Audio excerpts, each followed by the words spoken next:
So for the first time in 5 years, Formula One returns to China, and Max Verstappen said, "Get ready to learn Dutch, buddy." Welcome back to Motorsport 101.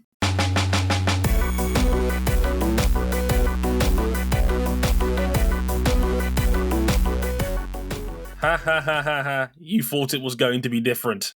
Again. Hi everybody, welcome to episode 510 of Motorsport 101. I am your friendly neighborhood host, Dre Harrison. Glad you could join us again. And in this episode of the podcast, we are going to be talking about the 2024 Chinese Grand Prix, the first Chinese Grand Prix in Formula One for 5 years. Hey, remember back in 2019, the last time we did this? It was a Mercedes 1-2 finish with Hamilton leading Bottas and Vettel back home. The more things change, the more they stay the same. Hey, what a time to be alive. That was the 1000th Formula One race, by the way. We've had 106 Grand Prix since then in just the last 5 years. It's a wild time indeed. So, I'm Dre Harrison as ever, and here are my co-hosts. You know him, you'll love him. First up, here's RJ O'Connor. How's it going, big man? It's going great, I guess. I'm so sad I'm not going to be at the Miami Grand Prix this year. I know it's a mediocre event from the outside. It represents all the excesses bad about Formula One, but I don't know. I like being a part of it. I was proud that I could say I was part of the first and the second, but not the third.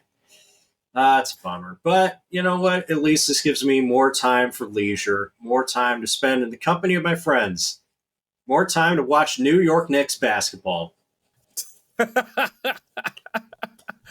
You can see the smile warm to Cam Buckley's face as a man who watched Game 2 of that series. Isn't that right, Mr. Buckley? Personally, I am concerned with one thing and one thing only, and that is the complete eradication of the Miami Heat. Root and stem. But you know, we can look forward to Miami. We can look forward to some blue Ferraris as they have tied up with HP. And their F1 car going forward can be the first car to ever break down due to a lack of cyan. Hey, that's great. Hewlett-Packard, let's see. Let's look into some of their subsidiaries here. EDS Israel. Hold the fort. They run all the supercomputers that run the IDF? That sounds great. That sounds really awesome. And yeah, enough to fund 2/3 of their budget cap a year, according to Mr. Will Buxton. Isn't that lovely?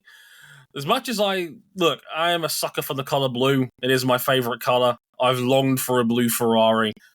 I'm as excited as anybody to see that car on a track. What I would also say is, be very careful where you're sending your money to in times like this. Just thought I'd throw that out there.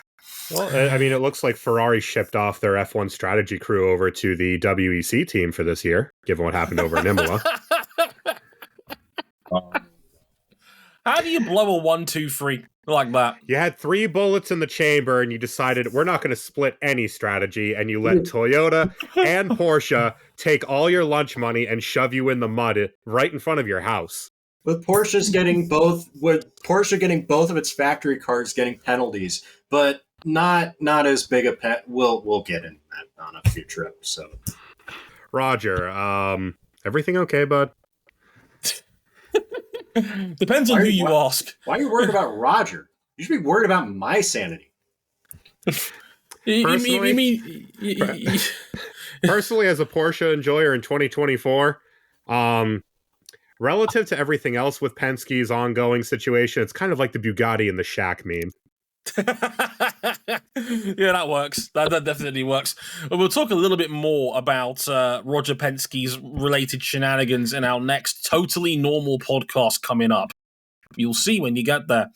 But in this episode, we'll talk a little bit more about China. Max Verstappen winning again. He's been virtually perfect outside of that stuck front brake where we had in Australia. Another ridiculously dominant weekend. But we found a weakness with him, which we'll get to very shortly. We'll talk about that, some of the midfield action going on there again. Lance Stroll causing mayhem in the midfield, deciding to enact Rule 34 on Daniel Ricciardo at the bottom of the hairpin.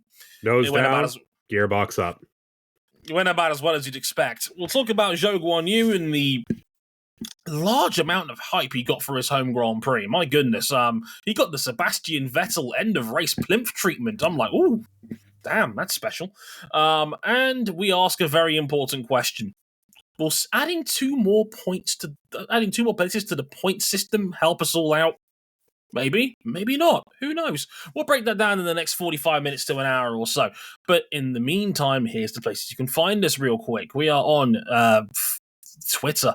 I say Twitter, I was about to say Elon Musk's failed business investment again. Interchangeable.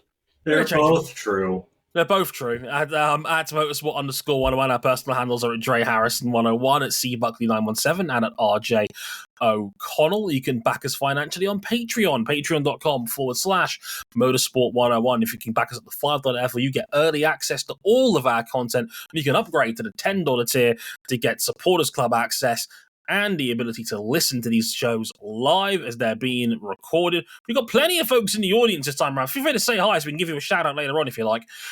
Feel free to do that. And if you're also on Instagram, Motorsport101 Pod. But if you want some bonus thoughts on all things China and IndyCar, except for Wednesday's news, you can check that out on the website, motorsport101.com. Check the blog section if you want more from yours truly on that one. But in the meantime, we'll talk a little bit about Formula One right after this for the 2024 Chinese Grand Prix. It must have seemed like the good times would never end. But then, China happened.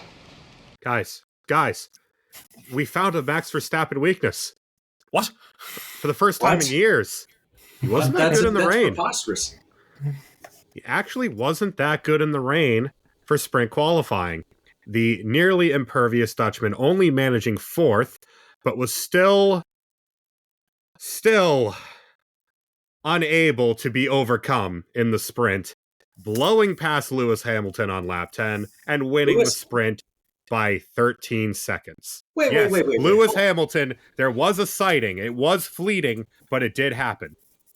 This is amazing. I haven't seen this in years. I'm gonna have to go tell my wife.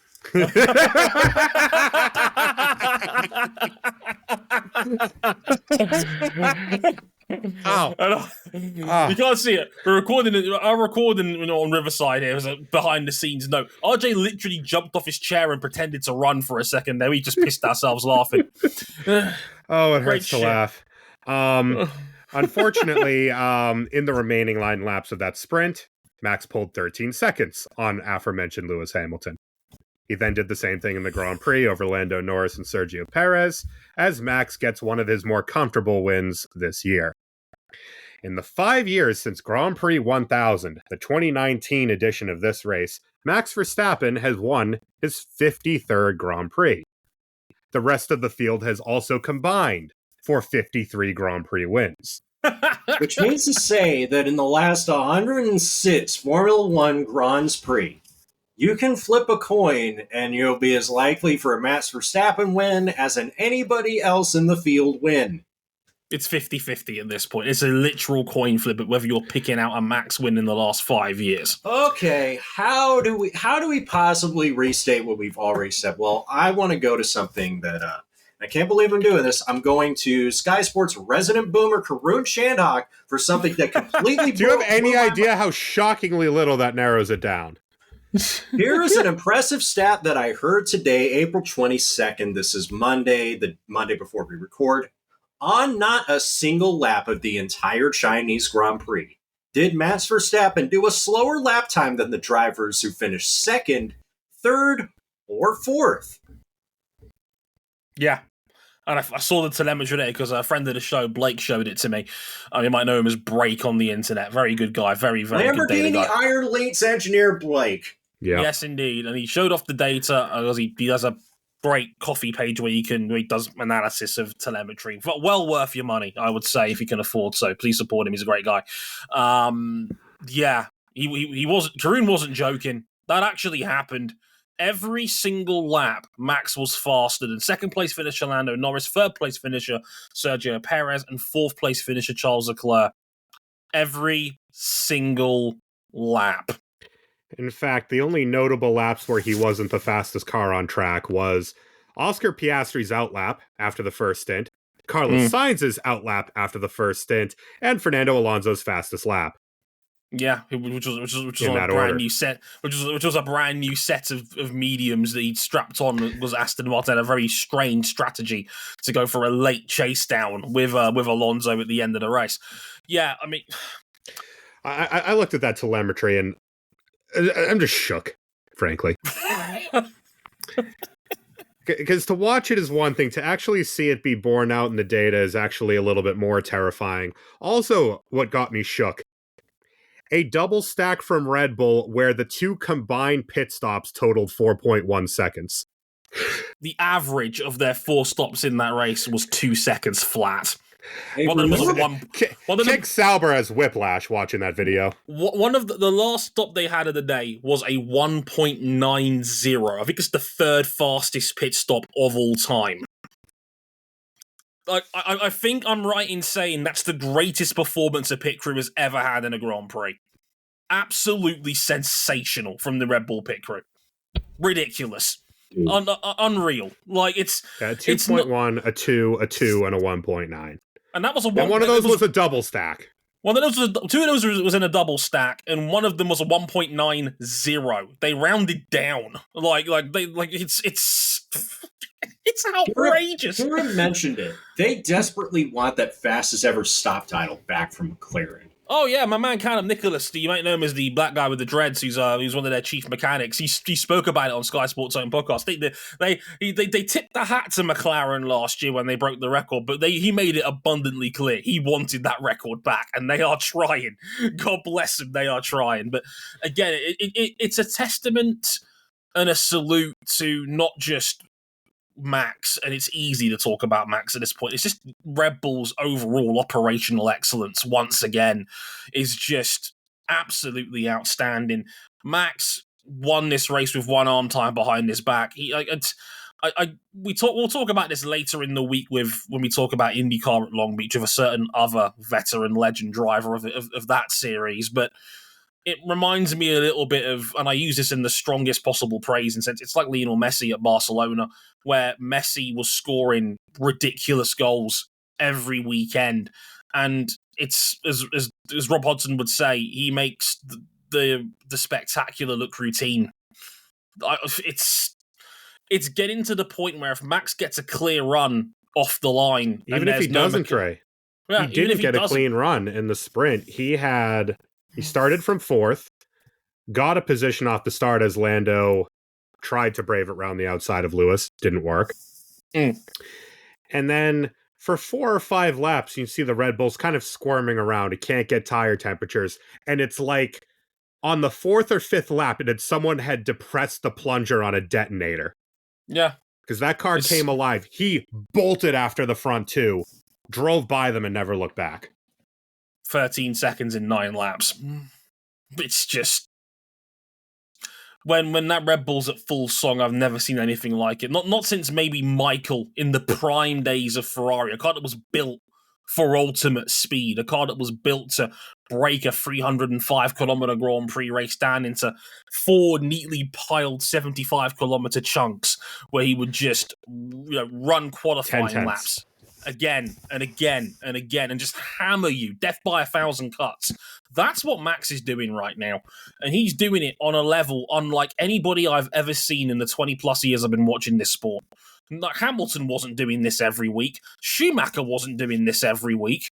And I need to remind you, and RJ I'm sure will back me up on this, Sergio Perez is a very, very good racing driver. He's an all-time solid driver. I had him in my top 10 drivers of the decade for the 2010s. He's been a fantastic midfielder. He's got 5 career wins to his name. He'll probably have more by the time it's all said and done. He's a great driver, a great resume on any level. And back on song this year.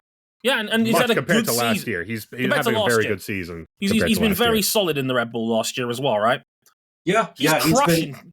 He's being dismantled, brick by brick. I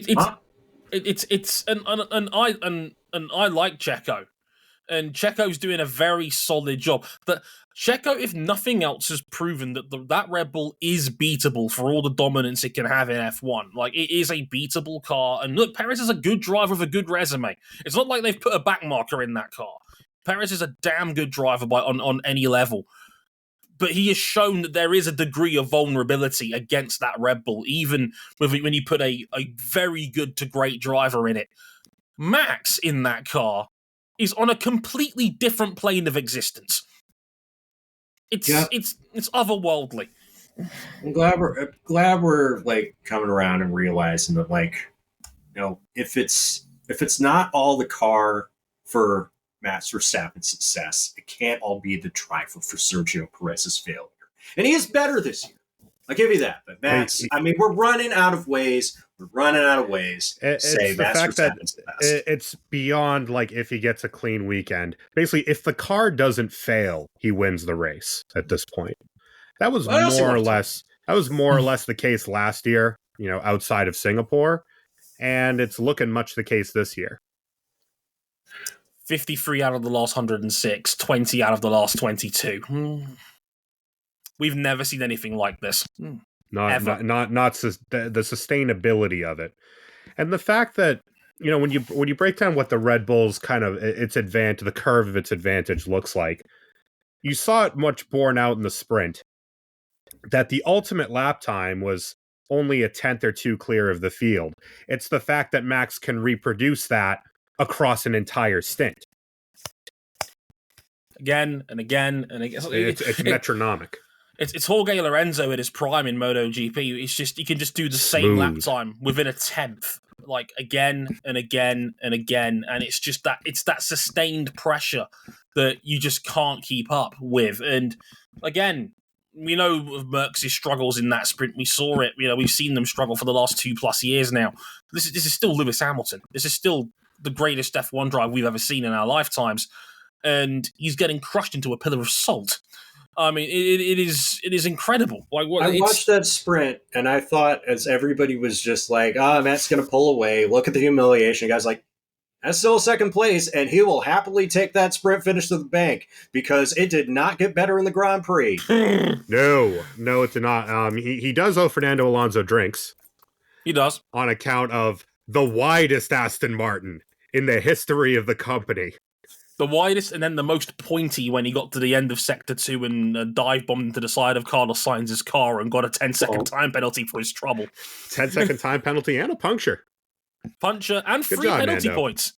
That was crazy. I want to give a shout out to a couple of dudes. Lando Norris, who was going into this weekend saying that this was going to be a damage limitation job for McLaren. They had no confidence of the low speed corners on this track at all.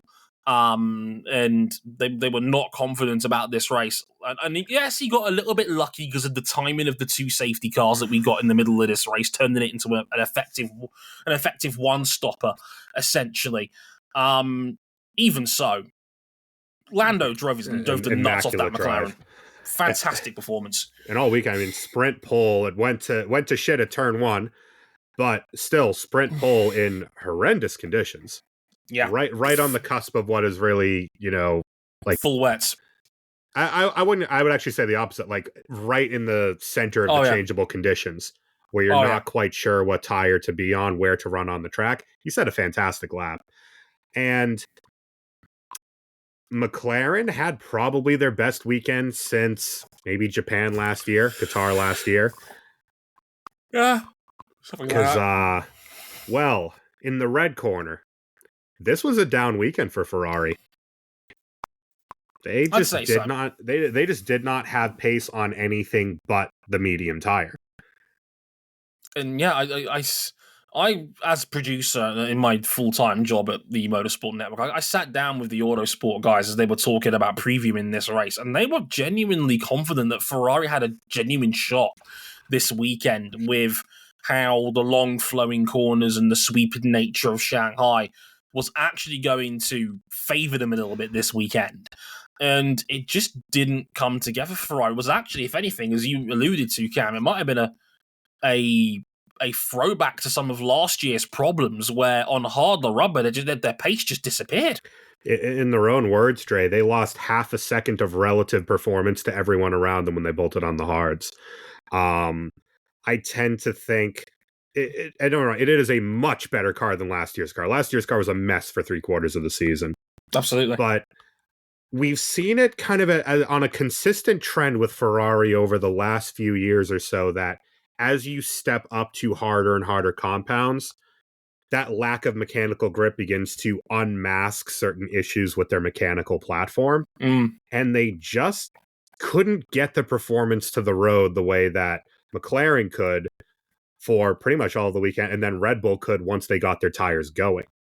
Initially looked a little bit like tire warm-up issues, like what Red Bull had early in the weekend in the wet and in the cold. But in race trim, they just couldn't get any pace out of anything but the medium tire. True. I still think Charles Leclerc had a brilliant drive to get to P4. Like, I think Leclerc was outstanding. Again, like, he's been so consistently brilliant this season. Again, maybe not quite in qualifying. He's been a bit closer to Carlos this year. I think he's lost a little bit of his ace in the hole. I think that Ferrari's got a little bit of problem generating heat into their tyres for qualifying runs. But in race trim, Charles has been flawless pretty much all year long. Really, really consistently excellent. And that was the first time Sainz properly has been beaten by his teammate pretty much all season. Maybe Bahrain you could throw in there given the mess with the braking situation, but overall I think that was a pretty comprehensive slacking by Charles on that one. But just very good drives from the top four in general on this one. George, I think, did a pretty solid job in P6 as well for Mercedes. Yeah, because Mercedes, across the top 5 cars, the Mercedes is the worst car in high speed consistently. And there are a couple corners where that is just going to kill you around here. The long flowing corners where you need the confidence in the back end of the car. Mercedes just didn't work in the dry relative to the cars in front of them. And I mean, otherwise, Ferrari basically got, I think, all they could get with, what happened with Piastri, where his car ended up damaged. He was pretty much a non-factor with half a diffuser for most of the race. Should we talk about how he got that damage? Unfortunately, as with most things on the internet, Rule 34 applies everywhere. Tell us more, Roger. Yeah, this race had a nasty incident on a safety car restart. Fernando Alonso locked up going into the final hairpin just as they're about to take the green, and the concertina effect caused a lazy Lance Stroll to crash into the back of Daniel Ricciardo, ending his day and getting him a 10-second time penalty and 2 penalty points. Daniel Ricciardo, by the way, was also given 2 penalty points for overtaking under safety car, trying to retake his position after the crash that was not his fault. And on an entire day where everything just went to shambles for Team Faenza Racing Bulls, Vista Cash App, Team Faenza, we got to talk about Lance. Go on with it. How bad is it? Is there like any cope at all that like Aston will just move him somewhere else in the company? Nope. It's also, on a side note, before I really get into this as well, we didn't even really mention the fact that Tsunoda was taken out by Kevin Magnussen in the first lap after green on that restart.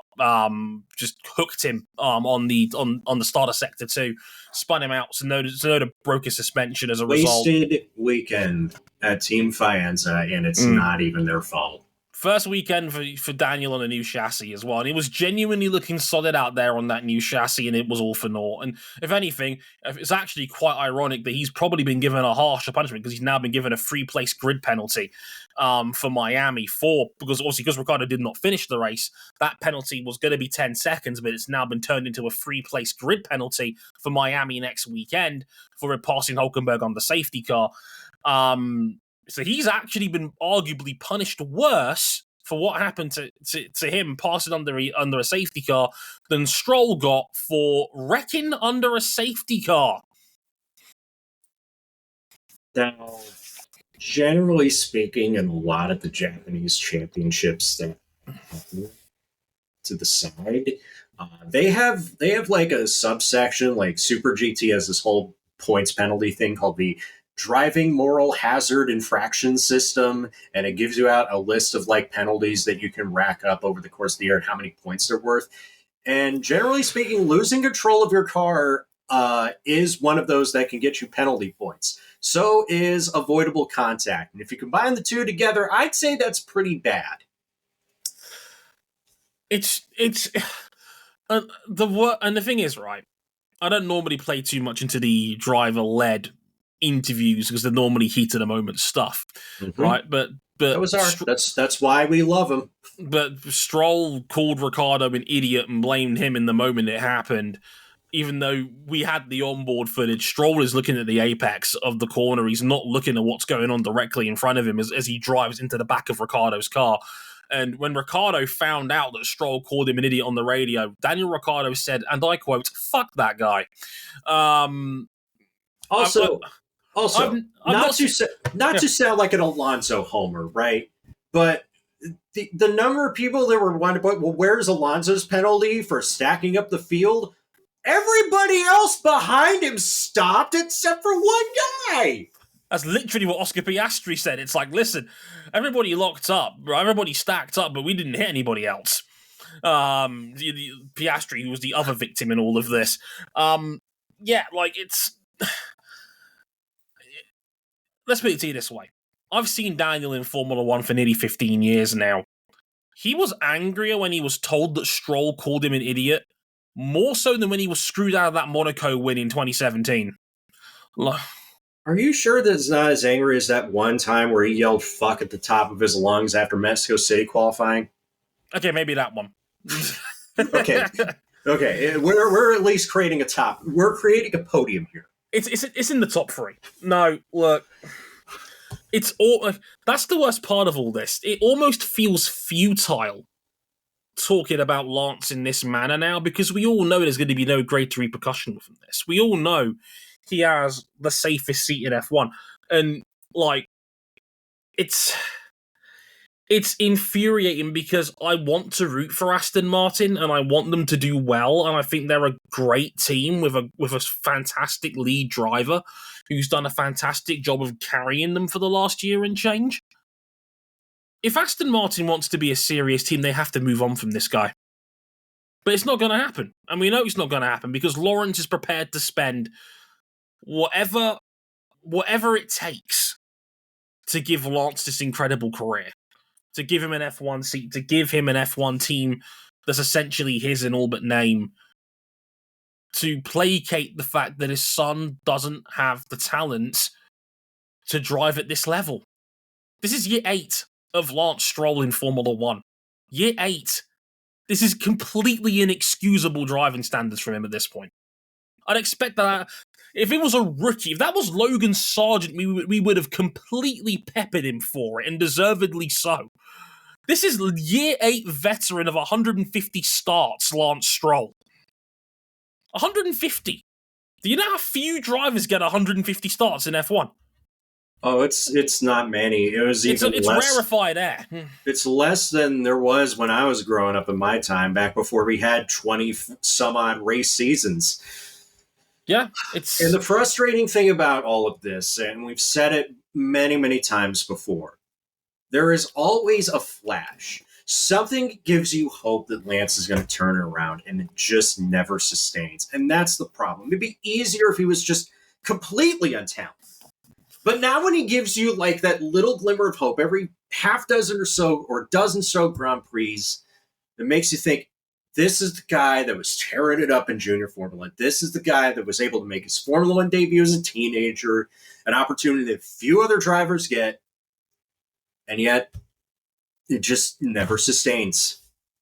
Cam, I know you've been stoking the fires over there of brimstone in your corner. What have you got to say on this? Nothing.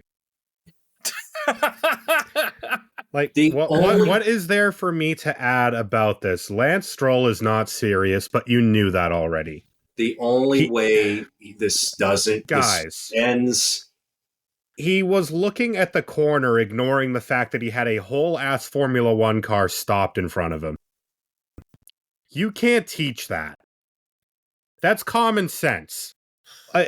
We have annihilated rookie drivers for less than that. Mm-hmm. I actually find it amazing, especially given the stewards have tightened up the rule book on avoidable contact and incidents involving racecraft this year, and Stroll only got 10 seconds for it. He got less penalty points in his license for causing a collision under a safety car than Fernando Alonso did for dive-bombing Carlos Sainz during the sprint. Alonso got 3 penalty points for that dive. Stroll only got 2 for this one.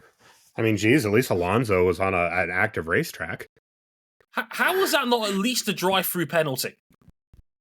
You've wrecked under yellow! Wrecked under yellow. He destroyed Daniel Ricciardo's car. He destroyed the back of Piastri's car and effectively ruined any chance of him going up the field.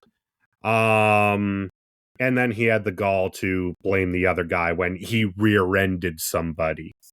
That's just while not looking ahead of himself. It's the lack of accountability. It's the total apathy to the job that he puts in. And like, I know he's not apathetic to the point that he'll just like, if he picks up a wrist injury, he'll be done with it. Like, that's the other thing too. He cares enough to race through the pain, but he doesn't really care enough to improve after that, is what it seems like. And I almost think the only way that this ends is if he gives it up of his own volition because he's bored and doesn't give a shit anymore.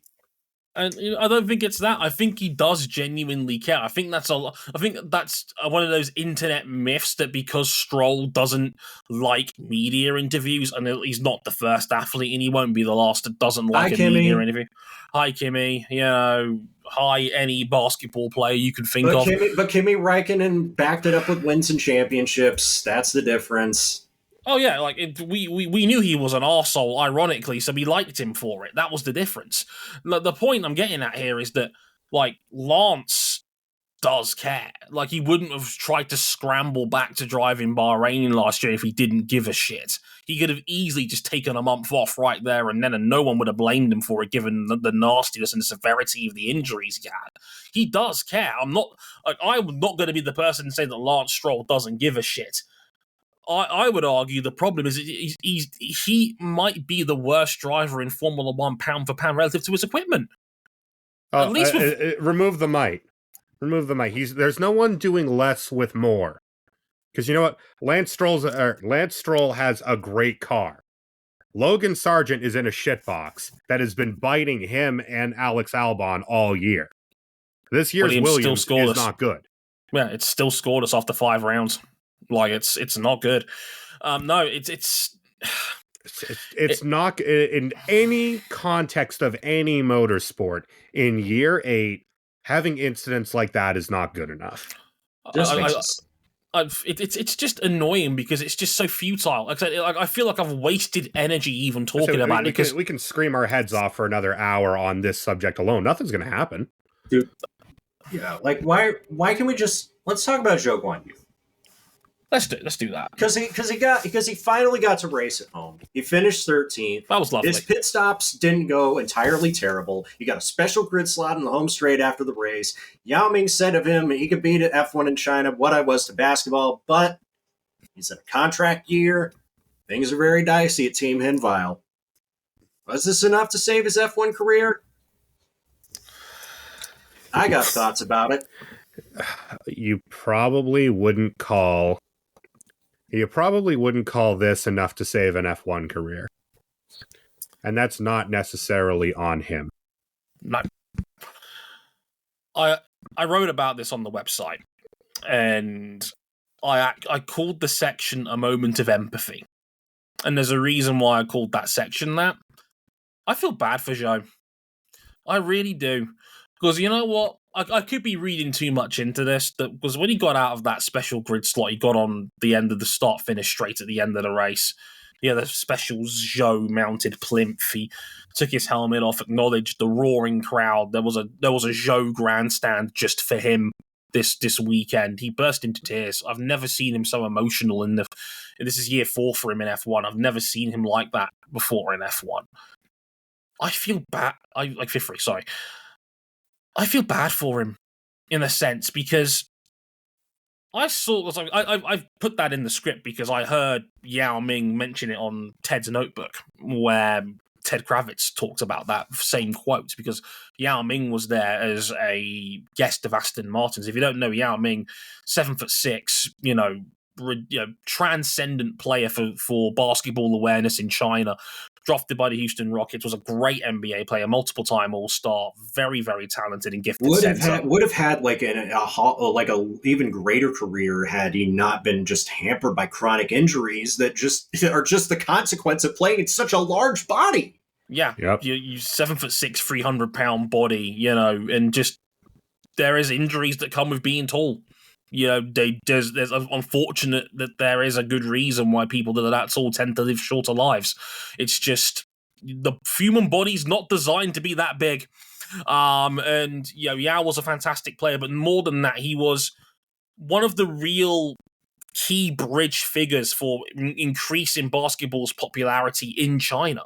He was huge for the game in China. Him and Stephon Marbury were legends in making Chinese people love and care about basketball. Yao was the big... So when Yao is coming out and saying Zhou can be for F1 what I was for basketball, I actually feel kind of nervous for Zhou, because that's such a hard task to follow up for. And Zhou is... Would it be fair to say there's a more than 50% chance Zhou loses his seat by the end of the year? I think it's not an unfair assessment, because it is his third year, and the thing we've always been asking for after year 2 is just like, when is he going to take this next step? Because yes, he's against a multi-time Formula 1 race winner, Valtteri Bottas, in the same seat, but you'd like to think Zhou is capable of showing those flashes where he can match and exceed that pace. Right now, his head-to-head qualifying record is a perfect 4-0 against him and in favor of Valtteri Bottas, which is not a good start. And on top of the fact that this team's not scoring any points, well, there's two reasons for that. One, the car is not that quick. And the other is the fact that they have made a strange long-term strategy of engineering pit stops to be shorter in the long run by making them painfully long in the short run. So neither of that is helping, but it almost just feels like, man, I don't want this to be his only home race. It feels inevitable, given that it seems like the Carlos Sainz to what will be Audi could be as soon as next year. Seems inevitable. Ultimately, this team's will is not its own. Everything over these next couple of years is preparing to become Audi's factory team. That with Audi taking effectively, full controlling ownership. Yeah, they've bought the whole thing now. Now we know. Yeah, and they're going to bring in drivers who they think can lead a factory program. And on current evidence, I feel not just in the driver's seat, but there's going to be major turnover in the next 2 or 3 years across all of Sauber, because Absolutely. The pit stops are embarrassing on this level, and the car has been effectively no good really since they lost their weight advantage after a couple races in 2022. They're not terrible at the moment, but they're not what they were 2 years ago when Fred Vassar was still running that team. But they were last year, Dre. And who were they last year? 9th overall on the standings. What did we give them an award for something? We gave them an award, not one that you want to win. The award for just being there. And it feels like, again, they are just there. They're not terrible. Like, I'm going to rip the bandage off. I think Williams have been this year relative to their last couple of years. But they just exist. And I don't know, man. The new name of the team really did kind of tilt things. Give it a little kick. But no, it's the prevailing rumors have been for quite some time that a Sainz Hulkenberg lineup looks quite likely. That's the hottest lineup of 2018, man. It really is. I mean, everyone, Carlos Sainz is the best driver on the board when it comes to free agency Absolutely. right now. If you can go get Carlos Sainz, you go get Carlos Sainz. Absolutely. And Nico Hulkenberg is just like defying the limits of age and time itself, and seems to be... Hulkenberg's been excellent all season. Carlos has to hope that Hulkenberg doesn't reenact 2018 because he almost ended the man's career. Yeah, and like the rumors are according to Kira in the chat, they might get the Hulk deal done at Miami next weekend. Hulk is keen for a move, and apparently Audi wants him. Yeah, he does not want to retire at Haas. Andreas Seidel reunion from his Porsche Le Mans winning days as well. There's a lot of people in that camp that are very high on Hulkenberg. He was excellent and you look at this objectively. A Carlos Sainz Jr. Nico Hulkenberg lineup is one of the best lineups on the grid, really up until you get to your Ferrari lineup for next year. Ferrari, McLaren, Red Bull, that kind of it's half a step behind them. It's in that ballpark. It's in the ballpark, and that's for the start of a factory program. That's all you really need it to be for now. And Zhou has not been bad. If anything, this year, race trim, he's had a couple really solid drives. Yeah. But it's hard to see where he fits into those plans. No, he needs to be taking this team by the scruff of the neck now and saying to the team bosses, I'm going to make you regret dropping me. And he's not doing that right now.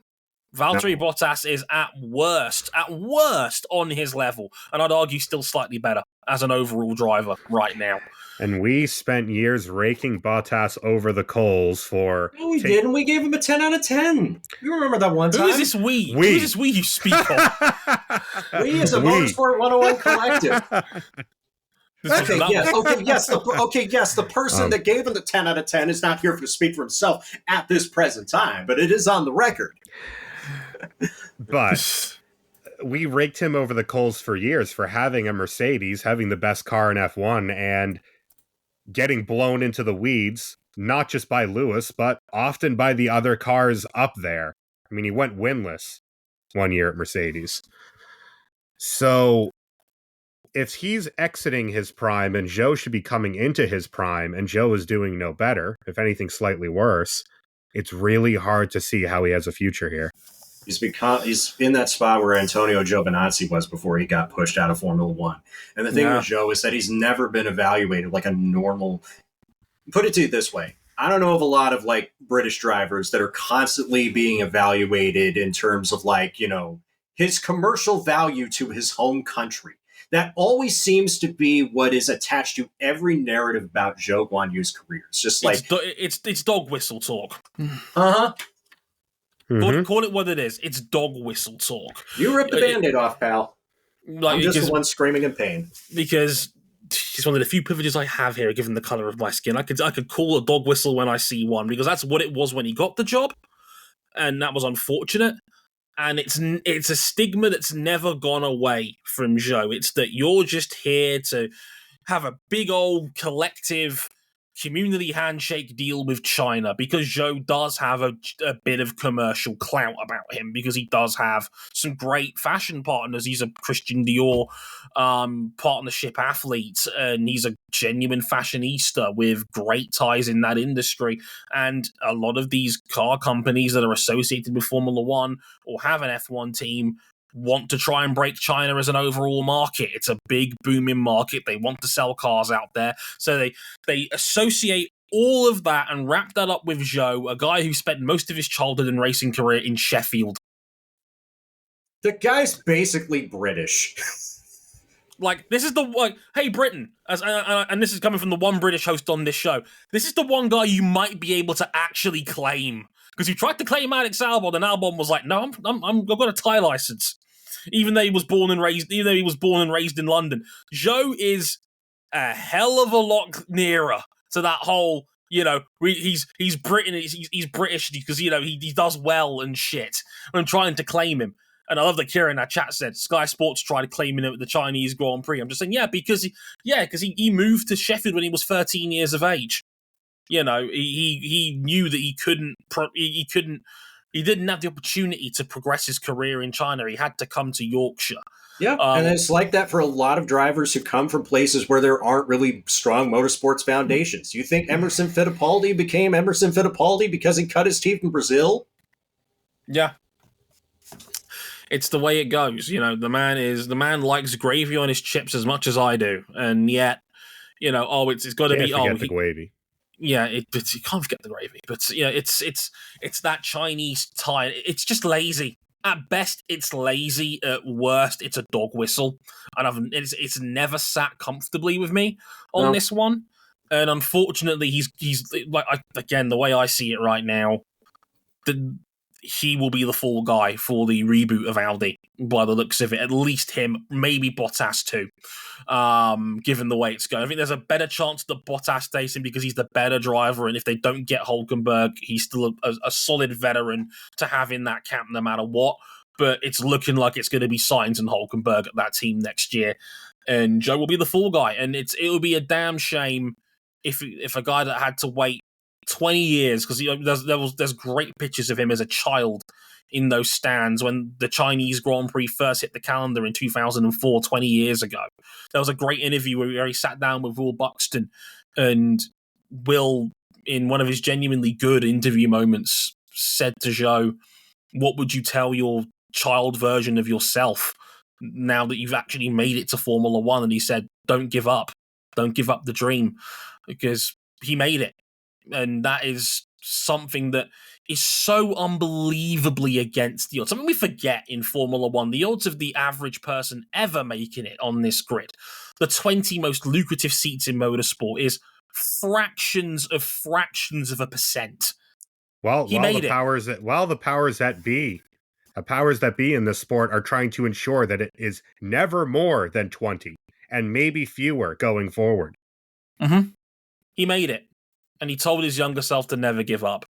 He had to wait 20 years for this moment to drive in a home Grand Prix, and he acted and came off as a person that was just so glad he finally got to experience that dream. It would be a damn shame if he didn't get a second one, but that's sport for you sometimes, unfortunately. Yeah, one of the better drivers that I've had the chance to like actually put a microphone in front of and talk with at media He's like a lovely guy. When no other person was interested, I was always a person that was like, I'll make time for Zhou Guanyu.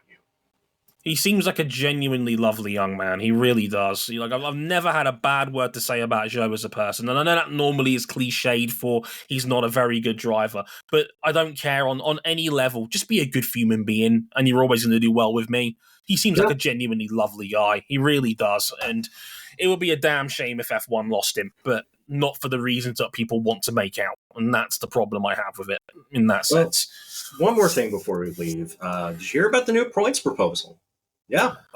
Top 7 would stay the same under the new Formula One proposed point system, but 8th place would get 5 points, 9th place would get 4, 10th place would get 3, 11th place would get 2, and 12th place would get 1, which means we'd have top 12 score points.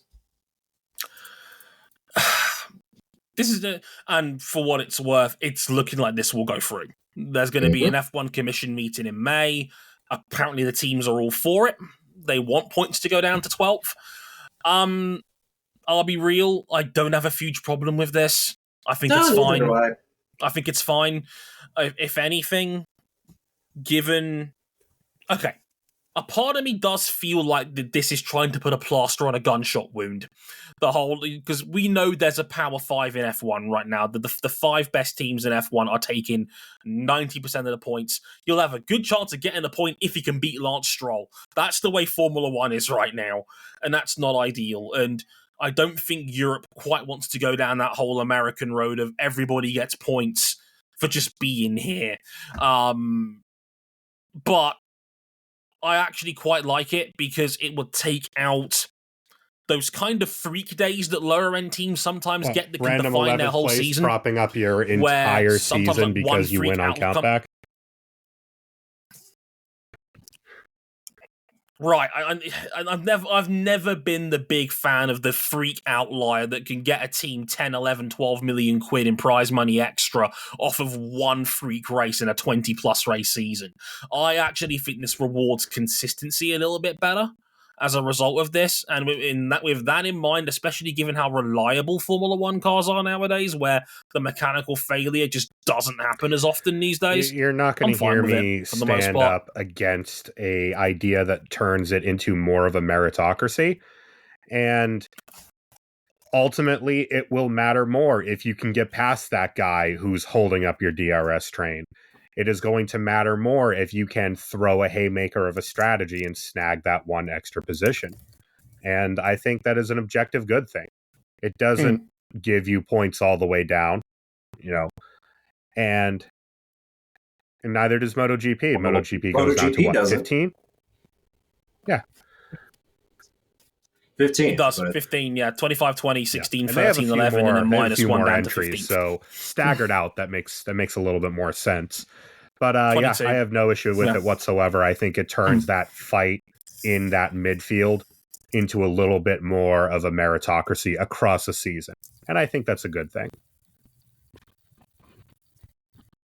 Because, let's be real, cars are, relatively speaking, more bulletproof than they ever were back when we were only paying out top 6 points, and especially when we had drop scores. Mm-hmm. They were there Sport's for a reason. now. Yeah. It's a different sport. I actually think it's a better scoring system. A lot of people got very precious about this, Martin Brundle being one of them, a guy who just cannot tolerate any idea of change. And I like Martin, but come on, man. But for me personally, I'm fine with it. I think rewarding consistency is good. I know you've got to draw the line somewhere as a cutoff. 12th is fine, given the state of the field right now. You could even go to 15, and I'd have no problem with that either. It keeps the 7-point gap where you're rewarding people who win more, because that was my biggest problem with the old systems. Like when it was 10-6 and 10-8 at one point. Like, you got 2 points more for a win over second place. It was just a system. They custom built that we should be rewarding winning to more. Stop Michael Schumacher. So then Schumacher rolls up with, winning by France.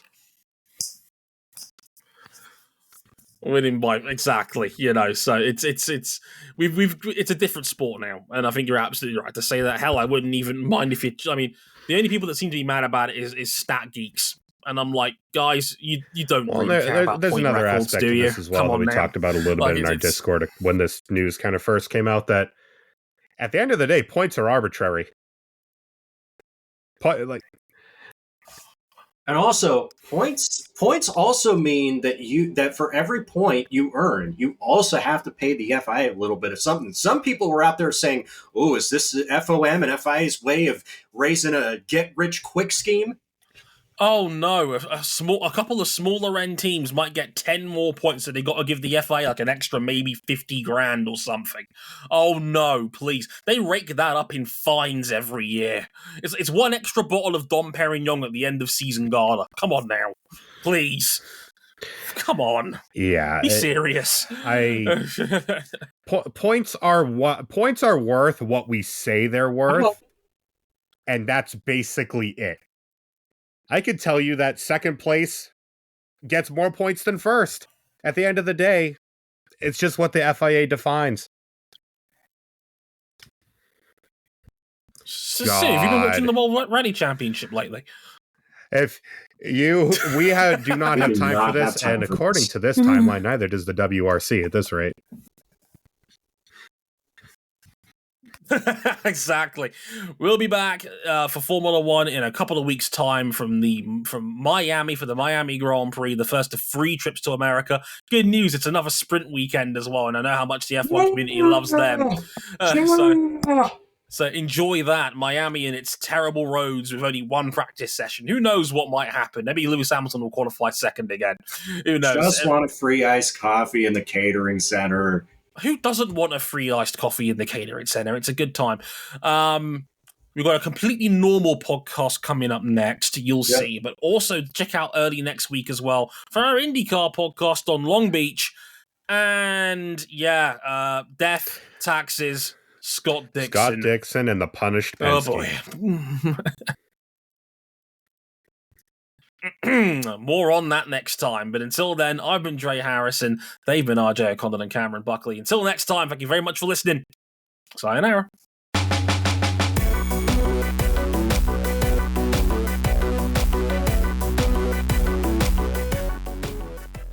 I really like ice cream, but I also love Fast and the Furious. Where is the correlation here? If you know, you know. Have you not seen the John Cena ice cream Bing Chilling Vine? No. That's what he's talking about. He's talking about promoting Fast and Furious 9 and how much he likes ice cream. It's going to be interesting to see how much of that actually makes the final edit.